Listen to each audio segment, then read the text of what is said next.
सुरक्षा कपातीच्या मुद्द्यावरती खासदार संजय राऊतांनी महायुती सरकारवरती जोरदार निशाणा साधलेला आहे। मंत्रालयात वेड्यांची जत्रा आहे, मंत्रालयात प्रचंड भ्रष्टाचार सुरू आहे असा हल्लाबोल राऊतांनी केलाय। तर सुरक्षा कपातीचा गृह विभागाच्या समितीचा निर्णय आहे, त्यामुळे नाराजी नाही असं मंत्री आशिष जयस्वाल म्हणाले। YZ वगैरे का माहिती नाही, पण त्यांनी या राज्यामध्ये YZ करून टाकलेली आहे आणि हे वेड्यांचं सरकार आहे। वेळ लागलाय लोकांना। ही वेड्यांची जत्रा आहे मंत्रालयामध्ये। कोणाचा पायपूस कोणाच्या गळ्यात नाही।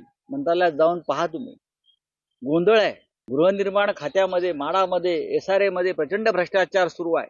कारण प्रत्येक अधिकाऱ्याची नेमणूक SRA मध्ये आणि माडामधली रोकडे पैसे मोजून त्या नेमणुका केल्यामुळे हे अधिकारी सुद्धा लहान लहान कामामध्ये रोज कोट्यवधी रुपयाचा गल्ला जमा करतात। मी लवकरच त्या संदर्भात कोणत्या प्रकल्पामधून किती पैसे घेतले गेले आणि कुठे दिले ही माहिती जाहीर करणार।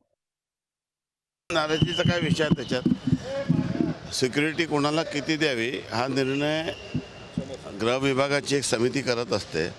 या संदर्भामध्ये गृह विभागाची समिती निर्णय करत असते आणि त्यानुसार जर निर्णय झाला असेल तर तो त्यानुसार झाला असेल। शेवटी याचं मूल्यमापन आणि गुणवत्तेवर निर्णय गृह विभाग करत असते आणि त्यांनी जो निर्णय घेतलेला असतो तो निर्णय योग्यच असतो असं समजण्यास हरकत नाही।